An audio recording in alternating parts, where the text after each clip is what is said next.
நான் பாக்குற மாடு பாத்தீங்கன்னா ஜெர்சி மாடுனா. Okay pure brother. மோடி டைப்பான மாடு. கண்ணு பாத்தீங்கன்னா நீங்க மதியம் தான் கண்ணு போட்டிருக்கு. ஜெர்சில நல்ல பொட்டை கண்ணுனா. பெட்டை கண்ணு. ஓகே. வாங்குறவங்களுக்கு 2 முதல்னா. Okay brother. கறவை பாத்தீங்கன்னா 22-23 லிட்டர் கறவை வரும்னா. ரெட்டை வரி மட்டி அப்படிதானே? ரோஸ் காம்பு, நீளமான காம்பு. Okay brother. மிஷின்ல வேணா கறந்துக்கலாம், கையில வேணா பால் கறந்துக்கலாம், இன்னும் பிரச்சனை கிடையாது.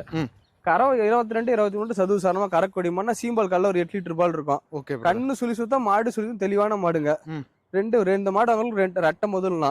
நல்ல நைஸ் தோல் மாடு, எந்த பிரச்சனையும் கிடையாது. எல்லா கிளையும் நல்லா தாங்கக்கூடிய மாடு. ஃபேட்டுக்கு பயப்படவே வேண்டானே? ஃபேட்டஸ்னால பயப்படவே தேவையில்ல அந்த மாட்டுல பொறுத்த வரைக்கும். Okay brother. 10 கண்ணுக்கு வச்சிடலாம் மாடு. கண்ணுட்டி ஒவ்வொரு பால் விட்டாங்கன்னா 6 மாசத்துல அது ஒரு முதல் ஆகிக்கணும். Okay brother. எந்த பிரச்சனையும் கிடையாது. தரமான மாடு, காட்டு மச்சில அந்த மாடு தான். இந்த மாடு மோடி டைப் மாடுனால முட்டுமோ உதைக்குவாங்க, பயப்பட தேவையில்ல அந்த மாட்டு பொறுத்த வரைக்கும். Okay brother. சுத்தமான ஜெர்சி மாடுனா. கண்ணு நல்லா ஜெர்சி கண்ணு தான். கிராஸ் கிடையாது, சுத்தமான ஜெர்சி கண்ணு தான். Okay brother. எந்த பிரச்சனையும் கிடையாது. மாட்டுலயும் பிரச்சனை இல்லை, கண்ணுட்டிலும் தப்பு கிடையாது. நல்ல தரமான மாடு. தரமான மாடுனா. காம்பு கேப் எப்படி இருக்கு பாருங்க, அடிக்கு ஒரு காம்பு இருக்கும். காம்பு நீளங்கள் எப்படி இருக்குன்னு? நல்ல நீளமான காம்பு, மிஷின் நல்லா இருக்கும், கை கறி நல்லா இருக்கும். தூரி காம்பு இருக்குனே. என்னன்னா தூரி நல்லா இருக்குனே. தூரி சாஃப்ட்டா இருக்கும் அந்த மாடுல. பாரு காட்டு மேட்ச்ல அந்த மாடு மேட்ச்ல எப்படி இருக்கு பாருங்க. பிரச்சனையே இருக்காதுனே. காட்டு மேட்ச்ல அந்த மாடு தான் அதெல்லாம். Okay okay brother. ஓகே. கண்ணும் பாருங்க எப்படி நல்ல நீளமான வாட்டு சாட்டமான கண்ணு. சூப்பர் கண்ணுனே. ஆமா, சூப்பர் குவாலிட்டியான கண்ணு. பிளாக் ஜெர்சி கண்ணு. நல்ல சுத்தமான பிளாக் ஜெர்சி தான் கண்ணு. Okay okay okay brother. ஓகேண்ணா.